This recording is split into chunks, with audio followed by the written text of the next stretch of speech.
Ako si Arnel Arcayan, ah, isang membro ng New People's Army.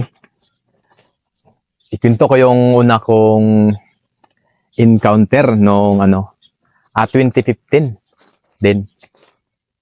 Doon sa San Fernando, sitio na Bangkal. Yung una ko talaga encounter, hindi ko naman talaga inasahan na ganun yung mangyayari ba sa buhay ng NPA kasi sama-sama lang naman kasi yung trip ko doon. Wala naman akong iniisip na magiging ganyan pala yung buhay. May patayan pala na yung magaganap, pakbakan pala yung mangyayari. Nung time naman na yan, siyempre, tinitraining lahat halos ng mga bagong sampa. Pinipilian nila, lalo na pag may target na tinatarget ka na aktibo ka, positibo ka na tao, ititrain ka nila para magiging warrior ka di bali or magiging kadri ka. So talagang, sige nga, ikwento mo 1 month ka pa lang noon. Mga 1 or 2 months ako ng time na yan. Bakit ka nga ba sumali? Yung sa akin lang talaga, wala talaga akong hindi ko talaga inasahan na makasali ako sa NPA, sa grupo. Kasi, Ano bang background mo? Alam ko yung San Fernando, pero ano yung mundo mo doon bago ka sumali? nung hindi pa talaga ako, nag-aaral man ako, dati talaga, nakapag-aral man ako hanggang high school. Hindi ko nga lang natapos kasi yun nga, siyempre kabataan mo, mamas boy ba, mapalayo yung pamilya. Dahil sa mahirap din naman kasi ang buhay, yung pamilya ko nagpunta dito sa ibang side ng bukid doon para magtrabaho. Pumunta kami ng kapatid. So, minto ako ng pag-aaral. Pero kaya naman sana ako mapag-aral. Pero minto ako ng sarili ko na mag-aral. Hanggang sa, bumalik kami ulit doon sa San Fernando. Nagtrabaho ako ng sakahan. Naranas din ako na nagtrabaho ng 5 buwan sa budiga. Para maitubos yung lupa namin na isang hektar. Nagtrabaho ako doon, lahat ng pera, tag 2,000 man yung per month ko hanggang sa nagiging 2,500 yung per month ko. Lahat ng pera na ipinadala ko sa mama ko para bili siya ng baboy para maibenta, para maitubos yung lupa na naprinda na umabot 20,000 noong time na yan. So yun ang mundo mo? Yun. So kailan mo unang naraman na may NPA pala sa mundo? O yung paano sila unang kumontak sa'yo? Paano? Yung area naman talaga namin is unang guerrilla. Bata pa ako, may mga NPA na kumikilos dyan. Kaso Maliit pa lang ako. Palitan lang yun may NPA, sundalo. So ilang base, nung kabataan ko pa lang, yung mga 5 yung edad ko noon, nung 5 years old ako nung edad ko pa. Maraming bakbakan na ako maririnig sa malapit lang namin. Gabi, mag-withdraw kami, sabi ng papa ko, maglipat kami ng ibang bahay. Kasi baka matamaan kami ng ligaw na bala. Yun yung namin. Pero parang wala lang kasi civilian na naman kami. Wala man akong pakialam dyan. Na bakbakan, di ko naman naintindihan May mga army din naman sa area namin. Pero sa'yo noon, parang na yun? Alam mo na may revolusyon, alam mo na may NPA. Hindi ko alam yung totally yung revolusyon. Ang alam ko lang may NPA. Tas naman na sila, wala naman silang ginagawang masama sa amin. Tas magaganda din naman yung mga yan. May mga baril din sila. Siyempre. Rin ba? Isang attraction din ba sa'yo nag-NPA ka dahil sa baril? Hindi siya sa akin. Gusto ko lang sila makita. Kasi parang ibang bagong mga tao, may nakakasawa din kasi kung taga sitio mo lang yung nakikita mo, may ibang mga tao, nakikita mo, makipagkwentuhan kasi na. Tapos may mga pero nung talaga, may man tayo, siyempre, makakita tayo ng mga ibang mga babae na NPA, tapos mga magaganda din. Mga ganun ba? Ang dugo ng lukso, ng dugo talaga pala yun. Kaya ka na gana. Pero hindi ko talaga na sasama ako sa kanila. Pero alam ko na matagal na. Yung ko kasi, yung nasa dugo din kasi namin, kung maniwala ba yung iba dyan. Pero yung yung kasasayan din kasi ng pamilya ko, 3 kasi sa mga tiyuhin ko, kamag-anak ko, nagiging NPA. Oo. Yung dalawa, tagi-isang taon sila, tas yung tumagal, umabot ng 10 taon.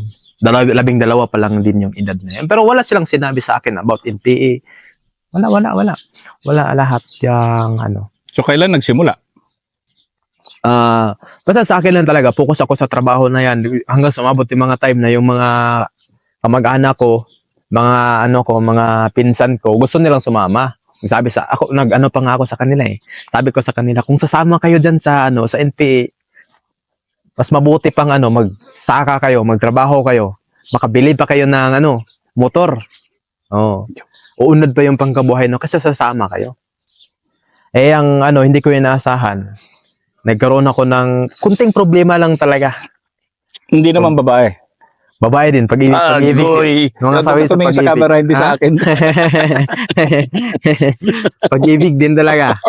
Yung lintik-lintik na pag-ibig din talaga. Siyempre kabataan mo eh. First time mong nakaranas ng ganun ba, tapos sawi. Komplikado yung sitwasyon. Hindi nga, hindi mo na love story mo na tayo. Oo. Ganun yung Hindi, binasted ka. Ano nangyari? Siya, mayroon naman mga kasunduan, pero yun nga, komplikado, mahirap na.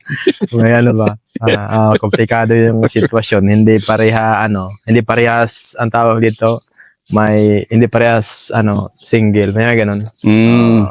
Siyempre, dala-dala sa hindi. Nung hindi nag-work, parang nagkaroon ng sa mundo. Putay na ba, ganun. Gumuho ang mundo mo. Oo, parang ganun yung nangyari. Kaya, yung nangyari, ang naman, nakaka-harvest ko lang ng mais ko doon, nung time na yan, na nagkahalaga yung naibinta, umabot ng 14,000 yung binta niya. Hindi na ako sama sa nagbinta kasi pinapaalis man ako ng nung talaga, ng mama ko. Kasi punta ka ng Cebu, magpalayaw ka. Kasi nung time kasi nangyari yan, kasi nung may problema kasi. May asawa na rin ba? May ganun. Pero hindi sila kasal. Love story. Ganun ba yung nangyari? Nung time kasi na yan nangyari dyan, nandun man yung may mga NPA man na nandun. Sila yung nagpagitna sa problema. Yung problema, ang desisyon man, para ako man ang maipit.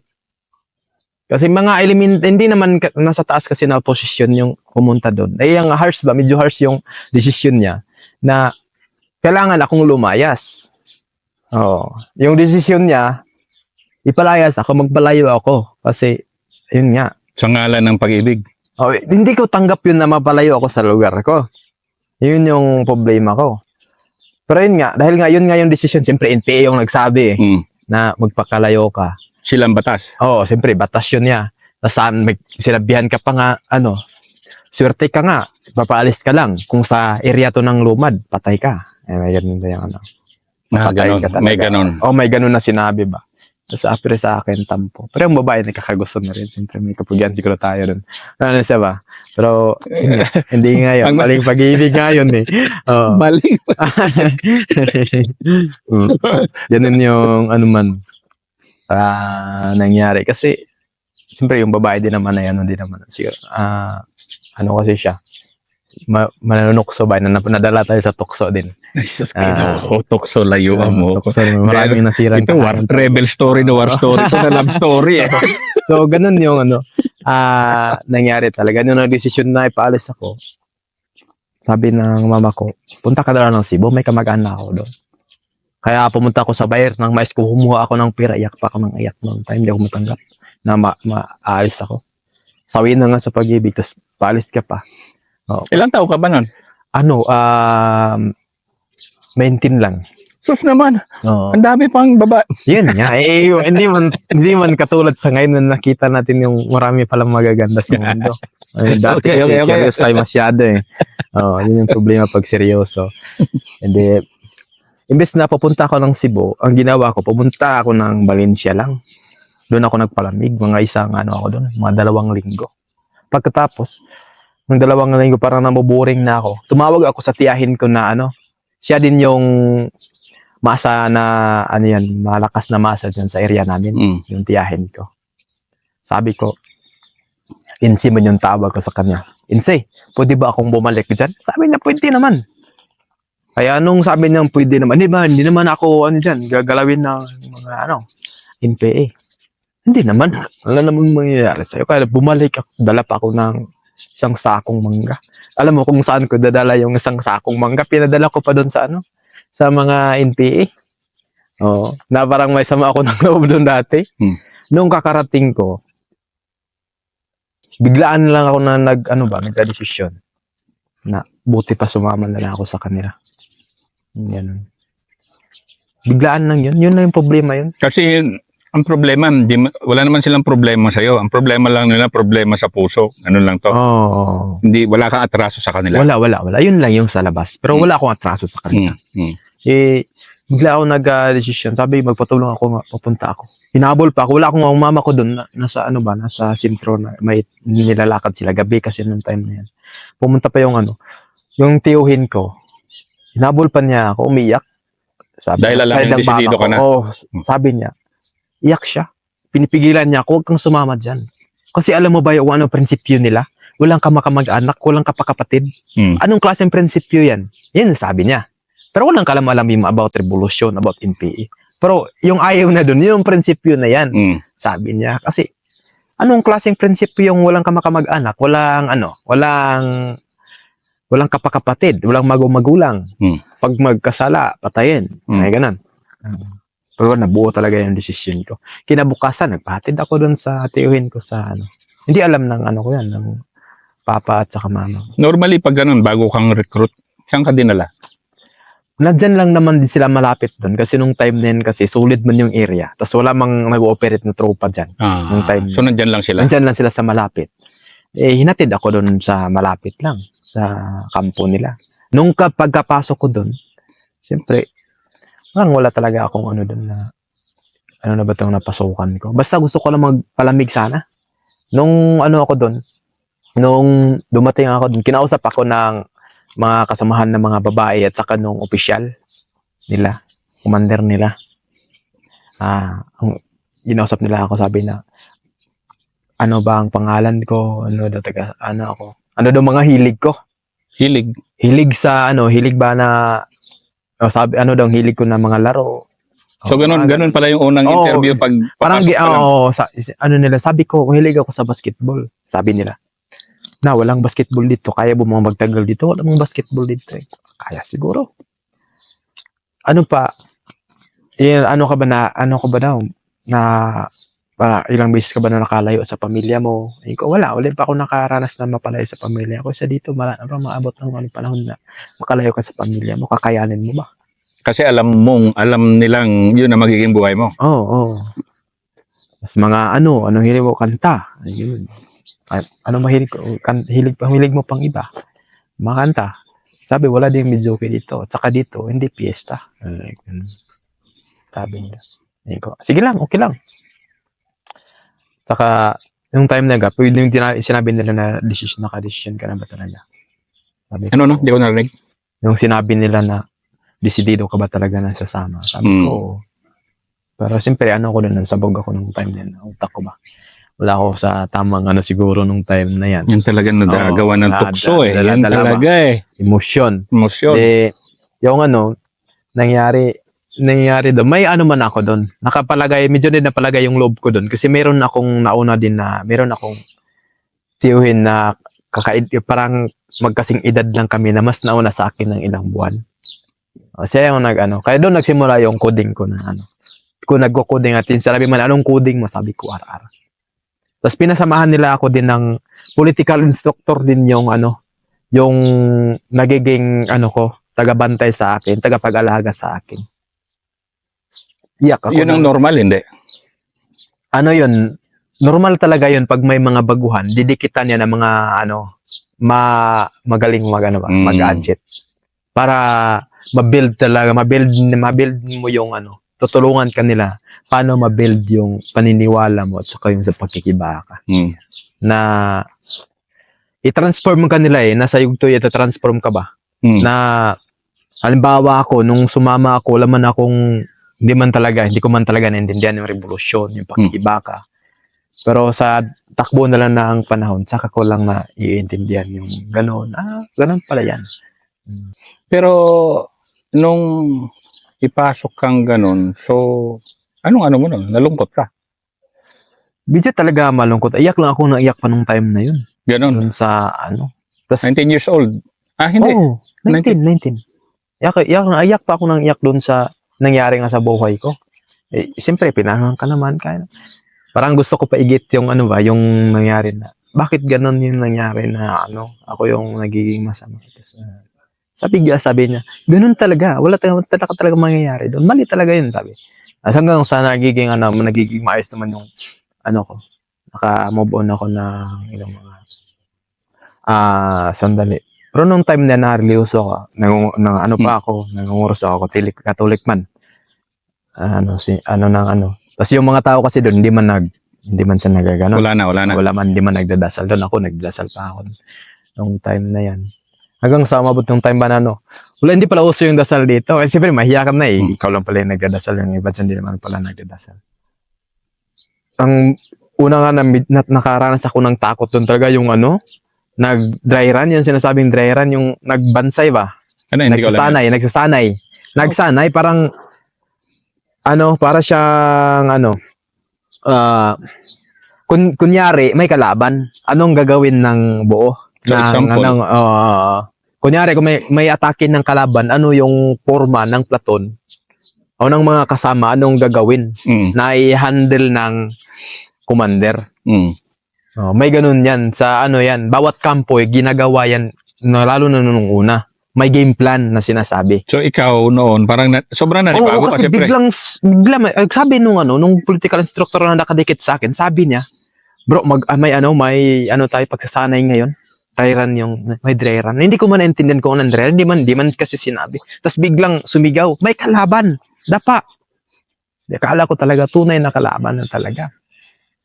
Ang ginawa ko, siyempre, dapa lang din ako. Hanggang sa wala putok, bibig lang naman yung pumuputok. Bang. Doon ko na-realize na, ano pala to? Para lang pala to. Joke lang pala to na bakbakan. Di pala to. Pero ikaw noon, Wala, siyempre takot ako. ano ka pa? Siyempre, baguhan ka pa. Bagong-bago. Takot ka.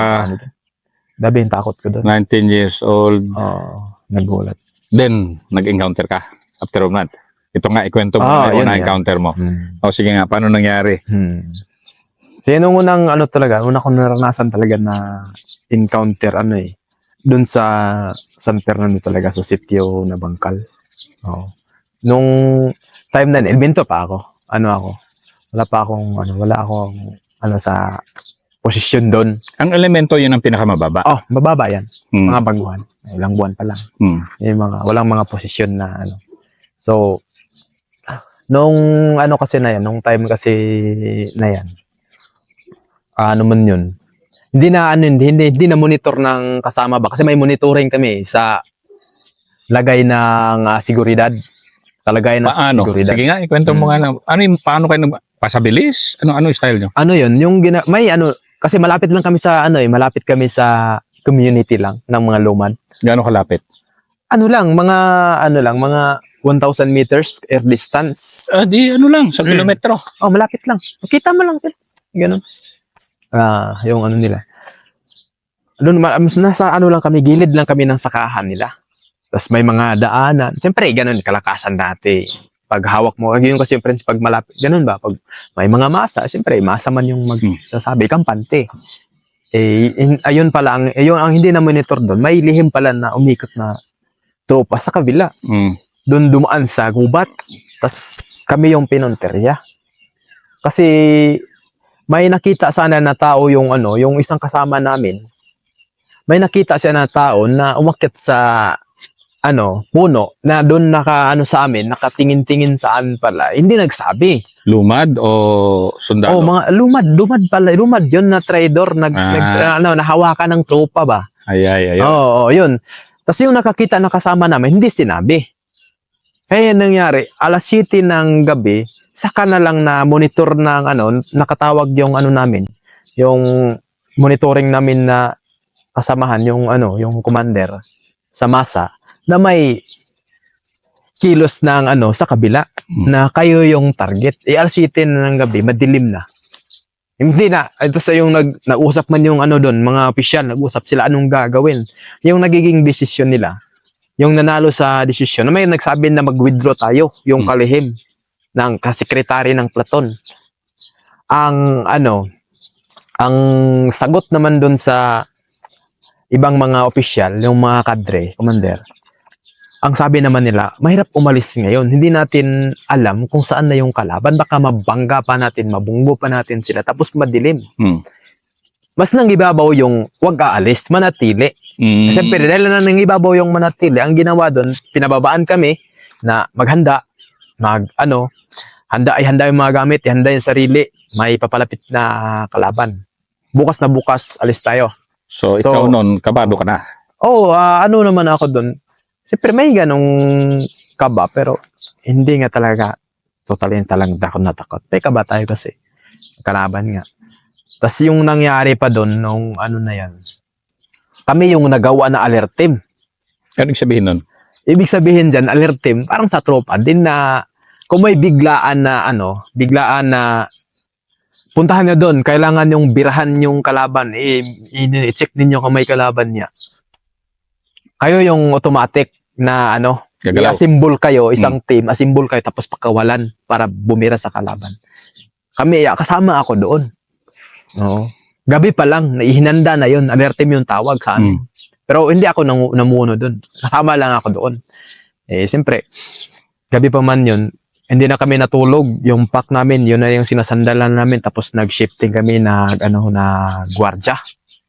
Buong habang nagluluto. Pero mahirap sa inyo kasi pag nagluluto, may apoy kayo, may talaga, no? Gumagawa kami ng pugon. Naghuhukay kami para maano yung usok. Talagang yun ang style nyo. Tapos paggabi, nung time na yun na gabi, yung ginawa namin doon is tinatakpan namin ng mga tent namin, yung mga trapal namin para hindi makita yung liwanag niya sa malayo. Kami lang, yung nagluluto lang yung makakita doon. Yun yung nagluluto ng mga pagkain namin para bukas. Tapos nung time na yan, may mga civilian sa loob na mga kasama kasi nagle-lecture kami nung time na yan. Nire-lecture namin yung mas nagre-recruit kami ba? Ganun ba? Pag nagre-recruit kayo, pinapapasok nyo yung mga civilian sa kadalasan, pinapapasok. Pero na problema na kayo kasi kung may Siyempre, masaktan sa kanila, marami. Mga higit 10 yun. Tapos mga kabataan pa naman, unread yung iba. So, yun talaga, sila takot na takot. Walang magawa, hindi pwede mapalabas. Kaya, ang sana doon, bukas na bukas, ipapalabas sila. Yun nga, hanggang umabot yung mga alas 2 ng madaling araw, maririnig na namin yung mga kumbat ng tropa na umaaligid na sa amin. Pero yung ginagawa ilan kayo nun, na armado? Kami, umabot kami ng mga marami kami doon, umabot kami ng mga 20. Marami na yun. Pero may civilian, may May mga civilian dyan na mga kasama nasama doon sa formasyon.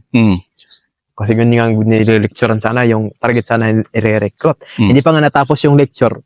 Yun. Sana yun yung time na yan, baka kinabukasan, matapos na sana yung lecture. Oo. Yun nga. Kinabukasan, yung nangyari doon, nung umaligid na yung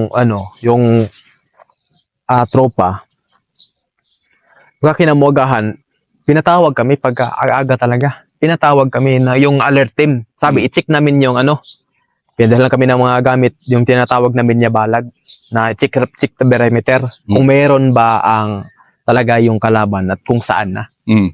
Kung kaya birahan na kung malapit na. Siyempre, pag-assemble namin, lakad kami, iniwan namin yung mga gamit namin, yung mga bag namin na mamalaki, dala kami ng mamalit, lagyan lang ng namin, yung gamot at saka emergency kit namin at saka pagkain. Lakad kami, hindi pa kami nakalayo. Nakalakad lang siguro kami ng mga 20 metro. Hinabol na kami ng kasamahan namin. Sabi, balik kayo. May nakita na kalaban dyan sa taas na posisyon ng squad 1. Kaya balik kami agad doon.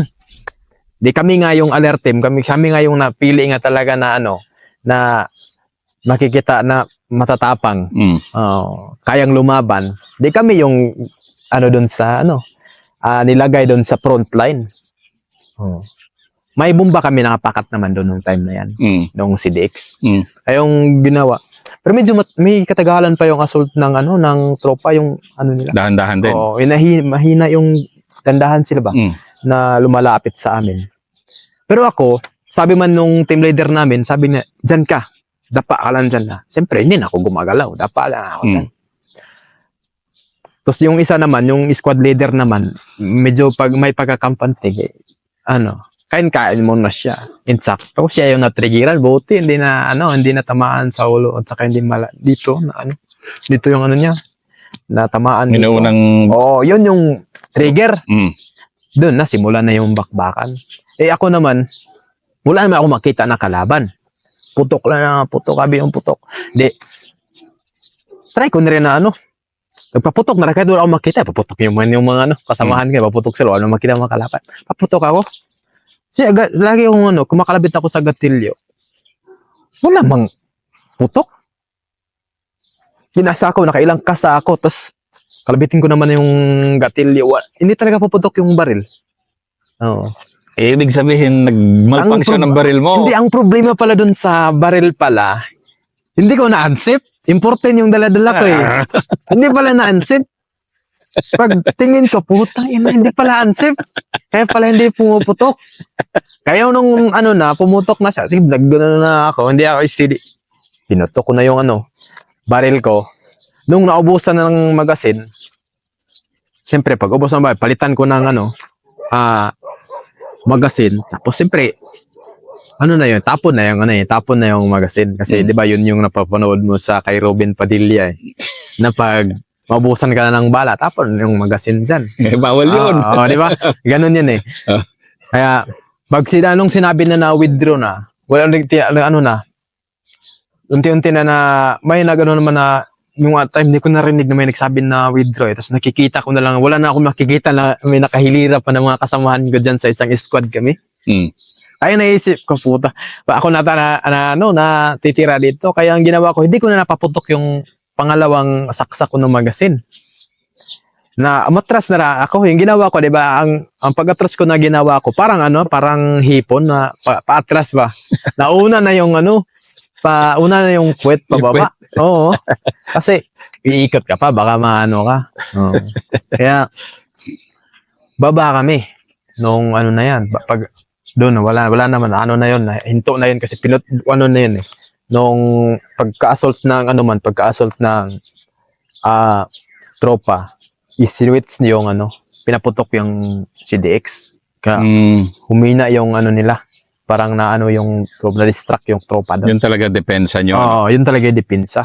Pero yung withdraw namin, yaba yung M23 doon sa kusina namin, doon pumapasok kung Buti naman, hindi kami natamaan. Yun nga, akala din namin marami kaming doon, wala kaming mga gamit ba, na naiwan yung mga gamit namin doon. Kasi, marami nakakuha ng doon, tropa. Yung gamit ko kasi, kami yung alert team, yung mga gamit namin, iniwan namin sa baba. Kasi pinasektora namin ng mga civilian. Ang problema, hindi nila dinala, kaya wala kaming gamit. Ano bang gamit na normal ng isang elemento?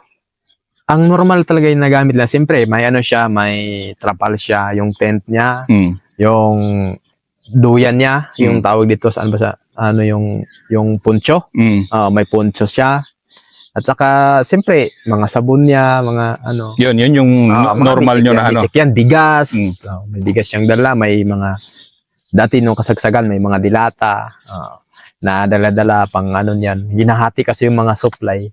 Meron siya dyan, mga mga pantalon niya, mga t-shirt niya. Pag isa kang elemento, yan yung dala-dala mo. Siyempre, yung iba, pag elemento ka, siyempre, may dala ka kaldero, may dala kang galon, kung yan yung dadalan yan. So, ikaw noon, ito, unang encounter mo, anong kuwan mo? Okay lang? Fights? Okay lang? Okay lang?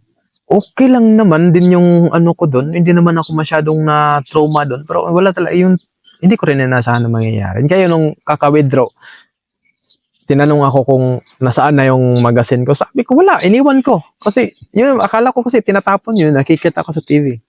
Tamaan na yung Yun na, withdraw na kami, papalayo kami. Yun nga, wala kaming gamit nung may taga SMR nung time na yan. Kasi SMR kami. Doon kami, Ano nga nag-regroup ulit yung SMR? Southern... ang SMR Southern Mindanao Region sa Davao. Kayo? North Central Mindanao Region sa SRC to. North Central Mindanao Region, ano yan, Bukidnon, Ano yan, Bukidnon, itong Mesor, Lanao. so unang buwan mo pala napalaban ka na. Oh, yun yung pinakauna kong karanasan sa bakbakan talaga. Nakapamaril din naman, pero yun nga. Wala ka nakita. Paputok yung kalaban mo eh. Buti hindi ka pinarusahan kasi bawal kasi talaga itapon yung magazine eh. Wala naman silang maraming kasi siyempre baguan ka eh. Baguan Hindi ka. naman nila sinabi. Hindi pa nga ako nakatraining nung time na yan eh. Pinadala ako ng baril kasi may may marami bang extra na baril. Pinadala akong baril. Wala akong kalam-alam sa paano ba ipapaputok yun. Yun ang pangalawang Rebel War story ni Sky.